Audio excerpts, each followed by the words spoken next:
Take ब्लगलाई like subscribe गरिदिनु होला।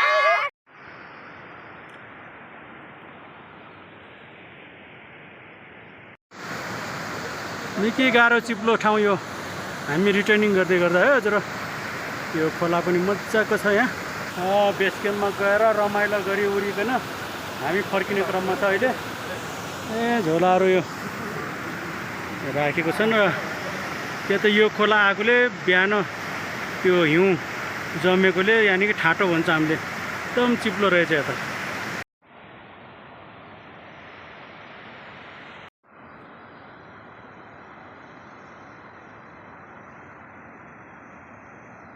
कहाँदेखि तपाईँहरू क्याम्पिङहरू आउनु भएको? सबै काठमाडौँबाट? त राम्रो भयो नि, खर्च बचाउने पनि इन्जोय गर्दै जाने भयो नि होइन? सबै काठमाडौँको बाबुहरू यहाँ ट्रेकिङ पक्का ट्रेकिङ जस्तै टुरिस्ट सिस्टमले आएको रहेछ नि, क्याम्पिङ गर्ने अनि आफ्नो हिसाबले चल्ने। माथि घल्चङ मञ्च हुन्छ। त्यसै गरी तपाईँहरू बेस क्याम्पमा आउँदै हुनुहुन्छ भने यसरी क्याम्पिङ गरेर आउनु होला भन्ने मैले सुझाव दिन्छु होइन। माथि एकदम घचाघच छ, खचाखच छ। केटी भयो हुन्थ्यो नि, रमाइलो हुन्थ्यो हो। सबै टामठा आएको छौ होइन र? ल ल रिटर्निङ हुँदैछु। निकै गाह्रो यो ट्रेकिङ र हाइट त 4060 छ त्यहाँको हाइट।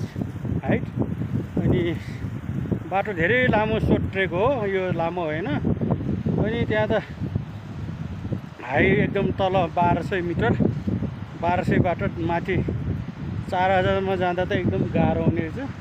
र हामी जन्न तन पुगेर आइयो। सबै यहाँ सालीहरू जाँदै माथि। नमस्ते। अनि माथि पुग्छौ र तिम्रो हो? माथिबाट त सजिलो छ गरे, पुग्छौ होला।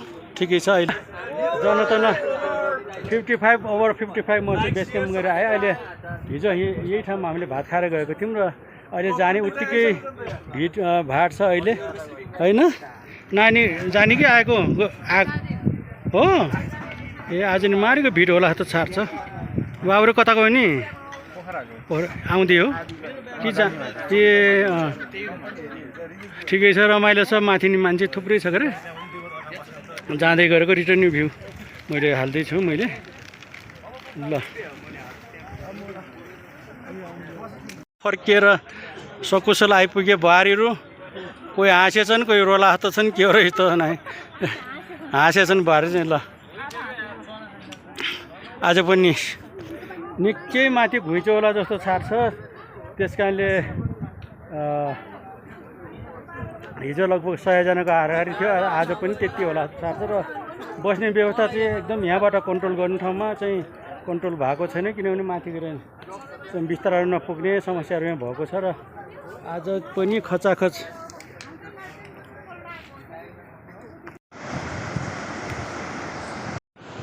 अन्नपूर्ण बेस क्याम्पबाट आइयो रिटर्निङ। धेरै गाह्रो, रमाइलो तर गाह्रो।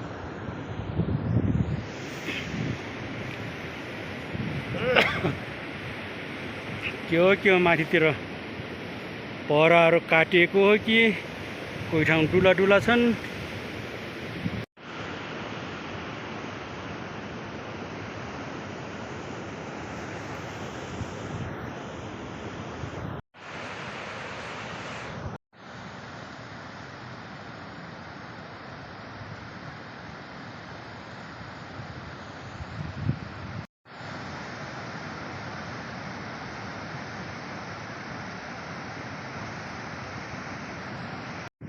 वहाँ हिमालको जराबाट हिँडेको 3 घन्टा भयो हजुर।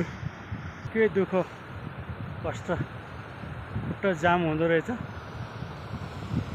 त्यही पनि यो दृश्यहरूले गर्दा लोभै लाग्दो दृश्य हो।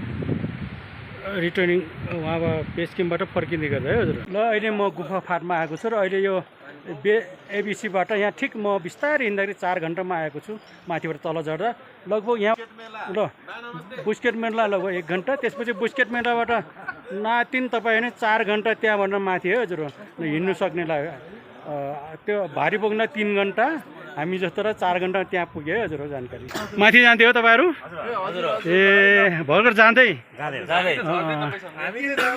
ए ल ल ल राम्रो जानु ठिक छ आज नि प्याक छ नहोला आज त्यही बुस्केट मेलामा बस्यो होला ल ल बाई बाई कति हजार 5,000 एउटा सिलिन्डरलाई माथि जानु अनि माथि जाने आँट छ तिमीहरूको हो नानीको जानु राम्रोसँग जानु है अनि खुट्टा स्ट्रङ बनाउनु नातिकन जानु ल यो गुफा फाटभन्दा अलि तल आइपुगेको छु र माथिबाट यहाँ आउनु सजिलै 4 घन्टामा आइपुगेको छु र यहाँबाट भुस्केट मेला चाहिँ लगभग 2 घन्टाको बाटो छ त्यसपछि माथि कुण्ड तक पञ्चकुण्ड तक भुस्केट मेलाबाट 4 घन्टा आरामले सुति गयो नि है हजुर जाने बाटो र यो गुफा फाटभन्दा अलि मुनितिर लबै लाग्दो यहाँसम्म म माथिबाट 4 घन्टामा आइपुगेँ लगातार हिँड्दाखेरि अनि उकालो चाहिँ निकै टाइम लाग्छ यस्तो दृश्य छ हजुर लबै लाग्दो यो छ र यो ठुलो पहाडको बिचबाट झरनाहरू यसरी आएको हजुर बिचबाट आएको है आएको हजुर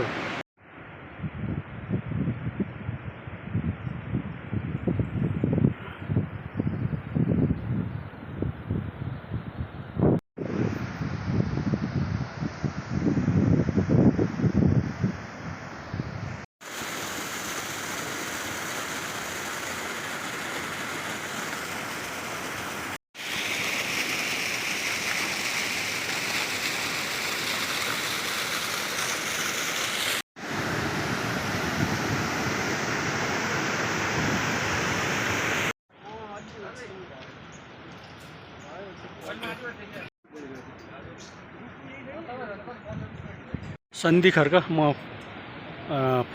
फर्किँदै र यहाँ पनि मान्छे प्याकको प्याक यहाँ बस्ने व्यवस्था राम्रो रहेछ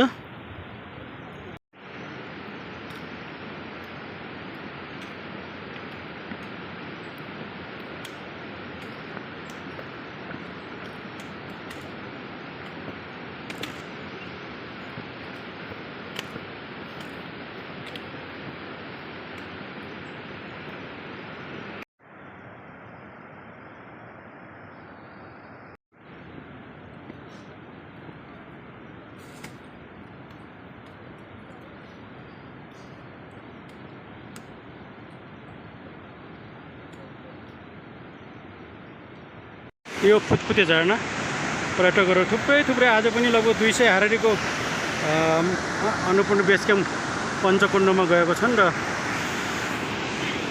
यता पनि उता पनि भरिभराउ छ यो आन्तरिक पर्यटन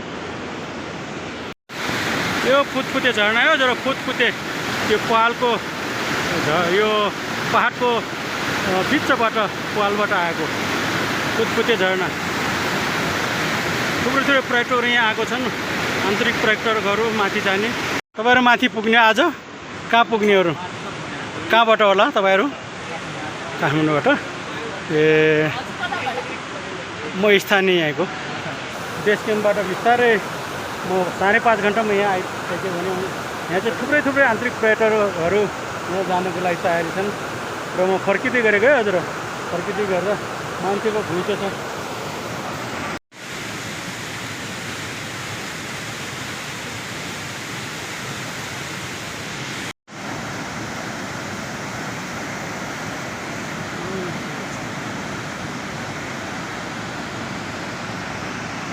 पामीको नानीहरू रहेछन् सब्स्क्राइब गर्ने हो त यता हेर नाम के हो नि तिम्रो अनिता नानीको माथि जाँदा कतिको दुःख भयो त माथि जाँदा त ठिकै भयो थियो एक्साइटेड भएर उँधो फर्किँदा गाह्रो फर्किँदा गाह्रो पऱ्यो होइन त्यो म पनि बिस्तारै हिँड्दैछु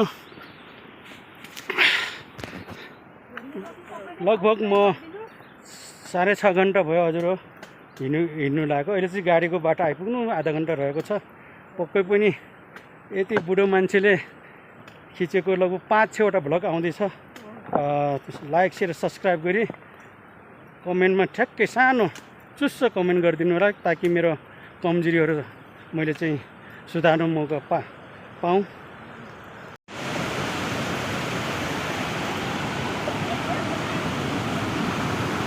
रमाउँदै पर्यटक यो हुमखोलामा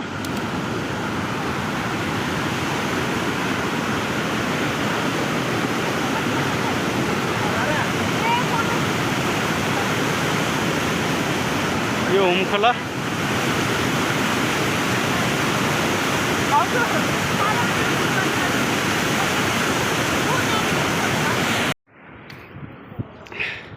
र सम्पूर्ण दर्शकलाई म चाहिँ 7 घन्टामा एबिसीबाट यहाँ आइपुगेँ र पक्कै पनि